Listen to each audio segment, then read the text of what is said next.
Welcome back to Anand education academy. APPC group 2 మెయిన్స్లో మనం Indian economy class చూసాం. గత క్లాస్లో నేషనల్ ఇన్కమ్ జాతీయ ఆదాయం సంబంధించి యొక్క భావనలు చూసాం.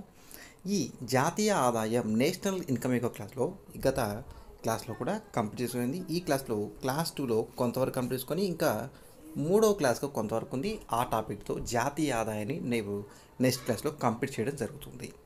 అంతకన్నా మరొక ముఖ్య విషయం, మన మొదటి ఛానల్ ఆర్ఆర్ ఎడ్యుకేషన్ యూట్యూబ్ ఛానల్లో ఏపీ హిస్టరీకి సంబంధించి క్లాసెస్ జరుగుతున్నాయి.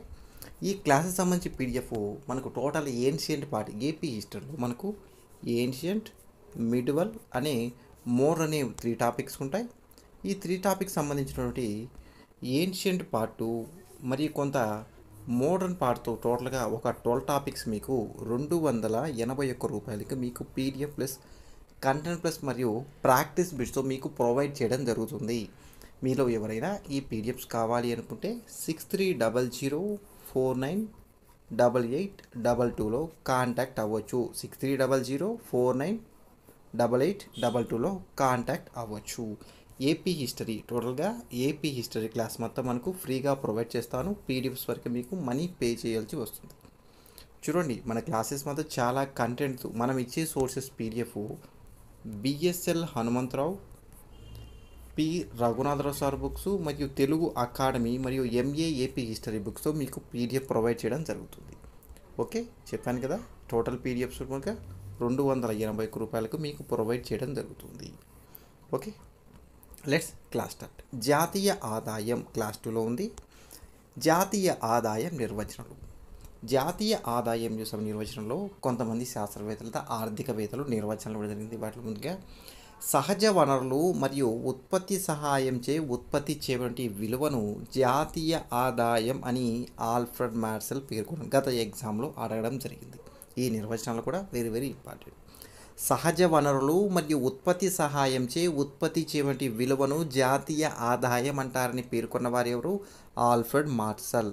నెక్స్ట్ మరొకటి, వినియోగదారులు భౌతిక లేదా మానవ వనరుల నుండి తమ అవసరాలను పొందే వస్తు సేవల యొక్క సముదాయాన్ని జాతీయ ఆదాయం అంటారని పేర్కొన్నవారు ఫిషర్.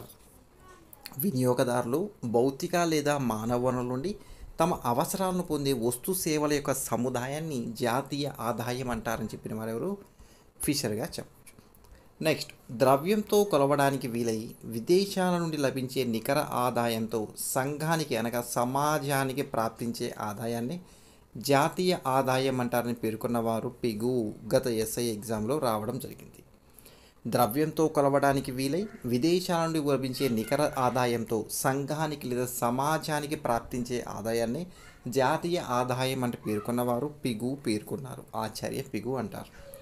నెక్స్ట్, ఒక దేశంలో ఒక సంవత్సర కాలంలో ప్రవహించే వస్తు సేవల యొక్క ద్రవ్య విలువనే జాతీయ ఆదాయం అంటారని పాల్ శాముల్సన్ పేర్కొన్నారు. ఒక దేశంలో ఒక సంవత్సర కాలంలో ప్రవహించే వస్తు సేవల ద్రవ్య విలువనే జాతీయ ఆదాయం అని పేర్కొన్న వారు ఎవరు? శాముల్సన్. మరియు యుఎన్ఓ ఒక నిర్వచనం ఇచ్చింది.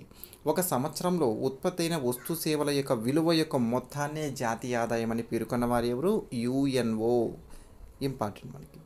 నెక్స్ట్, ఒక దేశ ఉత్పాదక వ్యవస్థ నుంచి అంతిమ వినియోగదారులకు ఒక సంవత్సర కాలంలో ప్రవహించే వస్తు సేవల నికర ఉత్పత్తి. గత క్లాస్లో చెప్పాను నికర ఉత్పత్తి అంటే, లేదా దేశ మూలధన వస్తువులకు నికరంగా చేరే వస్తువు యొక్క విలువను జాతీయ ఆదాయమని, లేదా దేశంలోని వ్యక్తులు, వ్యాపార సంస్థల, సామాజిక రాజకీయ సంస్థలు వారి ఆర్థిక వ్యాపారాలకు ప్రతిఫలంగా పొందే నికర ఆదాయ సముదాయమే జాతీయ ఆదాయమని పేర్కొన్నవారు Simon Kuznets. Very very important. భారతదేశంలో జాతీయ ఆదాయ అంచనాలు వెరీ వెరీ ఇంపార్టెంట్ మనకు క్లాస్. ఓకే, దాదాబాయి నౌరోజీ. భారతదేశంలో జాతీయ ఆదాయాన్ని మొట్టమొదటిగా గణించిన వారు లేదా అంచనా వేసిన వారు ఎవరు? Dadabhai Naoroji. Important. Dadabhai Naoroji important. Note చూడండి, దాదాబాయి నౌరోజీ 1868 సంవత్సరానికి లేదా 1867-68 సంవత్సరానికి సంబంధించి జాతీయ ఆదాయ అంచనాలు తయారు చేశారు. గత ఎగ్జామ్లో అడిగారు, భారతదేశంలో జాతీయ ఆదాయాన్ని దాదాబాయి నౌరోజీ ఏ సంవత్సరానికి గాను అంచనా వేసంటే 1867-68 సంవత్సరానికి. ఓకే, నెక్స్ట్ చూడండి, దాదాబాయి నౌరోజీ యొక్క అంచనాల ప్రకారం ఈ సంవత్సరానికి గాను జాతీయ ఆదాయం 340 కోట్లుగా తెలిపారు. మరియు తలసరి ఆదాయం 20 రూపాయలుగా తెలిపారు. తలసరి ఆదాయం గురించి గత క్లాస్లో చెప్పాను. ఓకే, 340 కోట్లు జాతీయ ఆదాయం, మరి తలసరి ఆదాయం 20 రూపాయలుగా చెప్పారు. మరియు జనాభా కూడా 17 కోట్లుగా లెక్కించాడు. ఈ దాదాబాయి నౌరోజీ గురించి ఖచ్చితంగా క్వశ్చన్ మనకు వస్తుంది. మరియు భారతదేశం యొక్క పేదరిక సమస్యను poverty and un-British rule in India అనే గ్రంథంలో రచించాడు. ఈ గ్రంథంలోనే సంపద తరలింపు సిద్ధాంతం డ్రైన్ థియరీ గురించి వివరించారు. నోట్ చూడండి, poverty and un-British rule in India గ్రంథాన్ని రాసిన వారు దాదాబాయి నౌరోజీ. చాలా ఎగ్జాంపుల్ అడిగారు. పావర్టీ అండ్ అన్బ్రిటిష్ రూల్ అనే గ్రంథాన్ని రచించిన వారు దాదాబాయి నౌరోజీ, గుర్తుపెట్టుకోవాలి. నెక్స్ట్ వికేఆర్వి రావు, విజయేంద్ర కస్తూరి రంగ వరదరాజరావు, ఈయన కూడా ఇంపార్టెంట్ మనకి. వికేఆర్వి రావు 1931-32 అంచనాల ప్రకారం జాతీయ ఆదాయాన్ని అంచనాలు తయారు చేశాడు ఈ సంవత్సరానికి గాను. ఇతని ప్రకారం జాతీయ ఆదాయం 1689 కోట్లు మరియు తలసరి ఆదాయం 62 రూపాయలు, గుర్తుపెట్టుకోవాలి. నోట్ చూడండి, an essay on Indian national income అనే ఒక వ్యాసం రాశారు 25 మరియు 1925-29 కాలంలో. అలానే national income in British India అనగా బ్రిటిష్ ఇండియాలో జాతీయ ఆదాయం, వెరీ వెరీ ఇంపార్టెంట్, అనే ఒక గ్రంథాన్ని రాశారు. గ్రంథాన్ని రాసిన వారెవరు? National income in British India అనగా బ్రిటిష్ ఇండియాలో జాతీయ ఆదాయం అనే గ్రంథాన్ని రాసిన వారు వికేఆర్వి రావు. నోట్ చూడండి, జాతీయ ఆదాయాన్ని అత్యధిక సార్లు లెక్కించిన వారు వికేఆర్వి రావు. చాలాసార్లు అడిగారు, 3 సార్లు లెక్కించారు. ఇప్పుడు 1911, 1922, 1938 గాను లెక్కించాడు, గుర్తుపెట్టుకోవాలి. అలానే ఈ వికేఆర్వి రావు ఆర్థిక వ్యవస్థను లేదా భారత ఆర్థిక వ్యవస్థను 2 రకాలుగా వర్గీకరించారు. వాటిలో ఒకటి వ్యవసాయ రంగం మరియు కార్పొరేషన్ రంగంగా వర్గీకరించారు.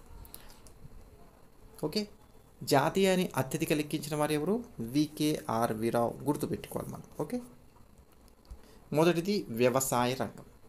వ్యవసాయ రంగంలో వ్యవసాయం, అటవీ సంపద, గనులు, పశు పోషణ, చేపల పెంపకం మొదలైనవి ఈ వ్యవసాయ రంగం క్రిందికి వస్తాయని తెలిపారు.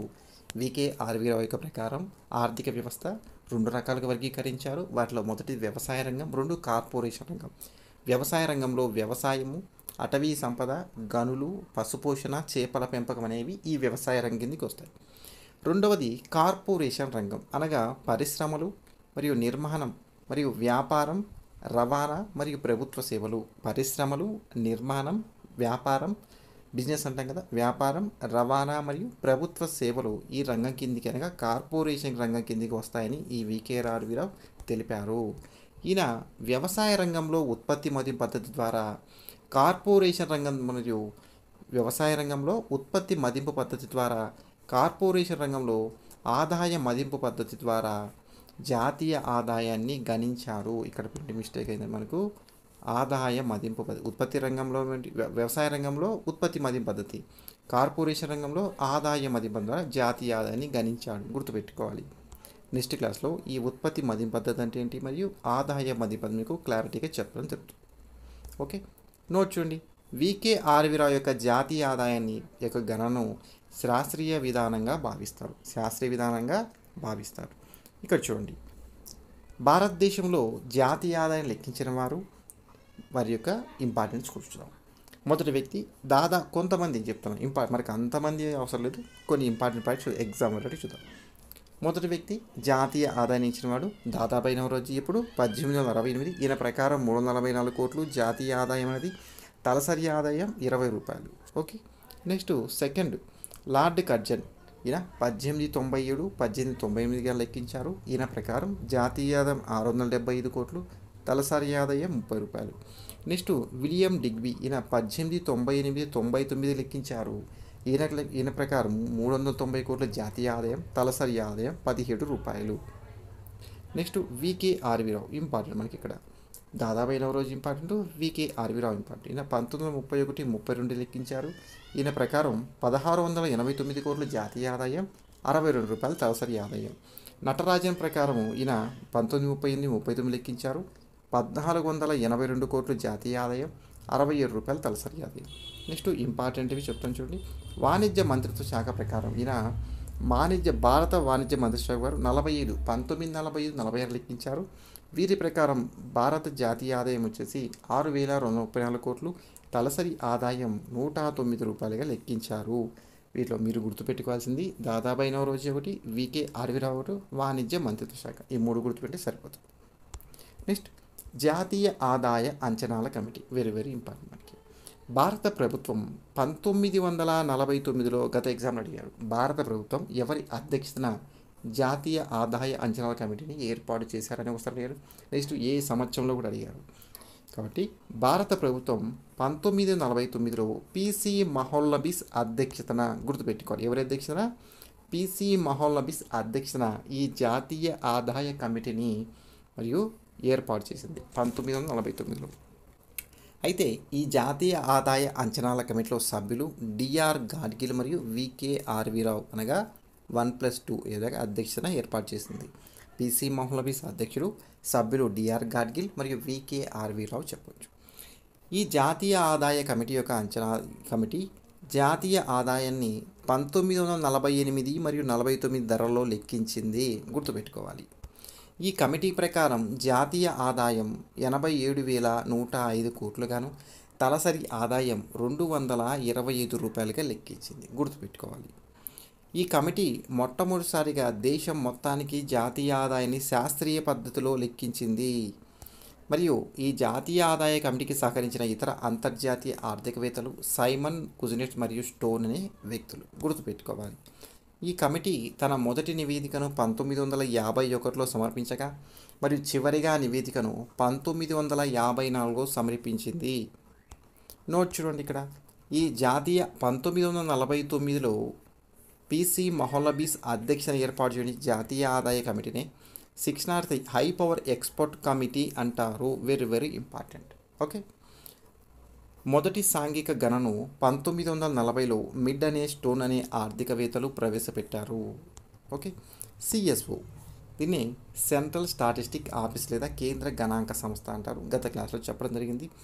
భారతదేశంలో జాతీయ ఆదాయం లెక్కించే సంస్థ సిఎస్ఓ, గుర్తుపెట్టుకోవాలి. ఈ జాతీయ ఆదాయ భావనలు అంచనా నేర్చుకొని అసలు జాతీయ ఆదాయం లెక్కించేది ఎవరు తెలియకపోతే మనకు అనవసరం అయిపోతుంది. కాబట్టి గుర్తుపెట్టుకోవాలి. అందుకే మరొకసారి మీకు చెప్తున్నాను. భారతదేశంలో జాతీయ లెక్కించే సంస్థ ఏది? సిఎస్ఓ, సెంట్రల్ స్టాటిస్టికల్ ఆఫీస్ లేదా కేంద్ర గణాంక సంస్థ. దీని యొక్క ఏర్పాటు 1951 మే 2న, గుర్తుపెట్టుకోవాలి. సిఎస్ఓ జాతీయ ఆదాయాన్ని 1951లో ఏర్పడితే 54ని గణిస్తుంది. సిఎస్ఓ జాతీయాన్ని ప్రస్తుత ధరలు మరియు స్థిర ధరలు లెక్కిస్తుంది. గత క్లాస్లో కూడా చెప్పడం జరిగింది. ప్రస్తుత ధరలు, స్థిర ధరలు.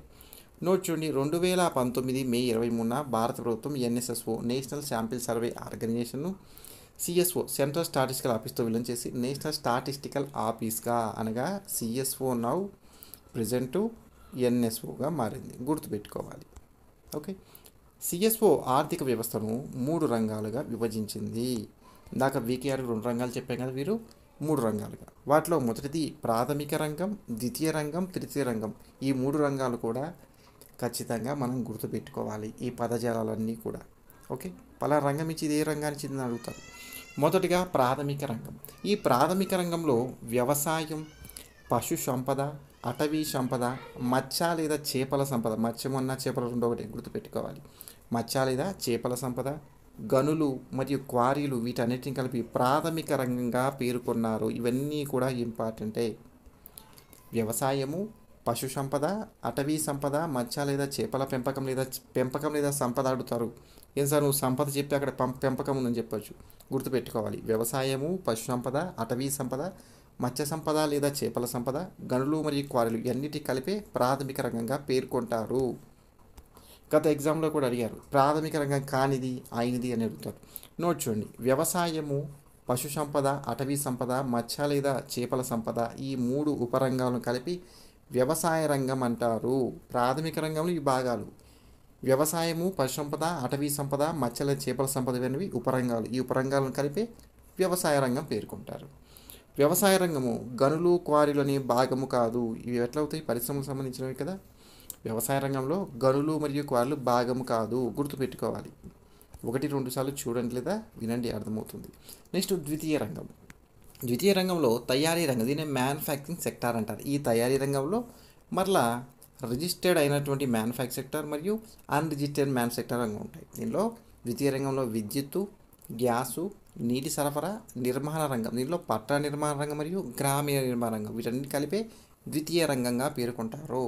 ద్వితీయ రంగం అంటే చూడండి, తయారీ రంగంతో పాటు ఏం చెప్పారు, తయారీ రంగంలో రిజిస్టర్ అయినవి మరియు అన్రిజిస్టర్డ్వి విద్యుత్తు, గ్యాసు, నీటి సరఫరా, నిర్మాణ రంగంలో పట్టణ నిర్మాణ రంగం మరియు గ్రామీణ నిర్మాణ రంగం ఈ సంవత్సరాన్ని ఈ రంగాలను ఉపరంగాలను కలిపే ద్వితీయ రంగంగా పేర్కొన్నారు. నోట్ చూడండి, ద్వితీయ రంగానికి గనుల తవ్వకం మరియు క్వారీలు కలపగా పారిశ్రామిక రంగం వస్తుంది. ఈ ద్వితీయ రంగానికే గనుల తవ్వకం మరియు క్వారీలు కలిపితే పారిశ్రామిక రంగం వస్తుంది. అడుగుతాడు ఇవన్నీ కూడా మనకి. ద్వితీయ రంగంలో గనులు క్వారీలు అనేవి తీసుకొనబడవు, గుర్తుపెట్టుకోవాలి. ఓకే, నెక్స్ట్ తృతీయ రంగం వర్తకము అనగా వ్యాపారం, హోటల్స్, రెస్టారెంట్స్, రవాణా, సమాచారం, నిల్వలు, బ్యాంకింగ్, ఇన్సూరెన్స్లు, రియల్ ఎస్టేట్, ఇతర వ్యాపార సంస్థలు, వ్యక్తిగత సామాజిక సేవలు వీటన్నిటిని కలిపి తృతీయ రంగంగా పేర్కొన్నారు. మళ్ళీ చెప్తాను చూడండి, వర్తకం కావచ్చు, హోటల్స్ కావచ్చు, మీరు చేసే ఇన్సూరెన్సు, బ్యాంక్స్, రెస్టారెంట్స్, రవాణా, ట్రాన్స్పోర్టేషన్, సమాచారం, ఇన్ఫర్మేషన్, నిల్వలు, రియల్ ఎస్టేటు, ఇతర వ్యాపార సంస్థలు, వ్యక్తిగత సామాజిక సేవలు వీటన్నిటిని కలిపే తృతీయ రంగంగా పేర్కొన్నారు. నోట్ చూడండి, ప్రాథమిక రంగం ద్వితీయ రంగాలను కలిపి ఉత్పత్తి రంగంగా అంటారు. గత ఎగ్జామ్లో అడిగారు. ఉత్పత్తి రంగానికి ఉదాహరణ ఏ సంస్థలు ఏ రంగాల మిళనం చేస్తారంటే మనకు ప్రాథమిక మరియు ద్వితీయ రంగాల యొక్క సమూహమే ఉత్పత్తి రంగం. తృతీయ రంగంనే సేవా రంగం అంటారు. ఉత్పత్తి రంగం అనగా ప్రాథమిక రంగం, ద్వితీయ రంగాలు, ప్రాథమిక నుండి ఉపరంగాలు మరియు ద్వితీయ రంగంలో ఉపరంగాలు కలిపే ఉత్పత్తి రంగం అవుతుంది. తృతీయ రంగం అని సేవా రంగం ఏంటంటారంటే ఈ వర్తకము, హోటల్స్, రెస్టారెంట్స్, రవాణా, సమాచారం, బ్యాంకింగ్, ఇన్సూరెన్స్ ఇవన్నీ కలిపే సేవా రంగంగా పేర్కొంటారు. ఓకే, అర్థమైంది అనుకుంటే, క్లారిటీకి ఇచ్చానుకుంటే మీ క్లాస్లో మనకి మొత్తం. నెక్స్ట్ మరొక వీడియోలో జాతీయ ఆదాయం సంబంధించి జాతీయ ఆదాయాన్ని గణించే పద్ధతులు, అసలు జాతీయ ఆదాయం గణించి తీసుకోవాల్సిన అంశాలు మరియు భారతదేశంలో జాతీయ ఎలా అంచనా వేదే గణిస్తారు చూద్దాం. ఓకే, ఈ క్లాస్ను ఇక్కడితో స్టాప్ చేస్తాను. మరి చెప్పాను కదా, మన మొదటి యూట్యూబ్ ఛానల్ ఆర్ఆర్